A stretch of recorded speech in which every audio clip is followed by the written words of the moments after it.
மனிதனின் மனம் விசித்திரமானது. அது ஒரு உண்டியல் போன்றது. வெளியே இருந்து உண்டியலில் ஒன்றை சுலபமாய் போடலாம். ஆனால் போட்டதை அதே சுலபத்தோடு எடுக்க இயலாது.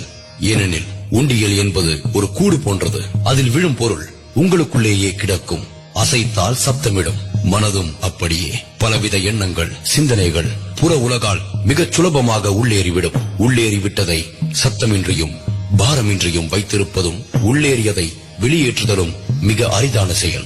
தியானத்தால் மாத்திரமே அது சாத்தியப்படும். தியானத்திலும் மனதில் சூன்ய நிலையை உருவாக்குவது அசாத்தியம். அப்படி ஒரு நிலையை அடைய மிக உதவியாய் உள்ள ஒரு ரூபம் லிங்க ஸ்வரூபம். சிவமாகிய லிங்க ஸ்வரூபத்தை தியானிக்க மனக்குப்பைகளிலிருந்து மனம் தூய்மை அடையும், லேசாகும், பல மடங்கு சக்தியும் பெறும்.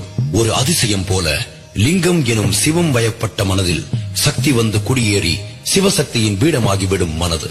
சிவசக்தி பீடமான மனதில் தோன்றும் எண்ணங்கள் அபாரமானவை. அது அந்த மனதை உடைய மனித தேகத்தையே ஒரு கோவிலாக்கிவிடும்.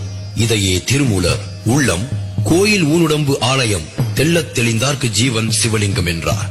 ஜீவனே சிவமாகிவிட்டார். சிவம் சொன்னது பலிக்கும், கேட்டது கிடைக்கும், நினைத்தது நடக்கும். இப்படிப்பட்ட சிவரூபமாகிவிட்ட மனிதர்கள் அற்ப உலக பொருட்களை யாசிக்க மாட்டார்கள். அழியாத ஞானத்தையே வேண்டுவார்கள். இவர்களை தரிசிப்பவர்களுக்கும் இவர்களால் தாக்கம் உண்டாகும். அந்த தாக்கத்தால் பல தோஷங்கள் விலகும். இது சத்தியமான நிஜம்.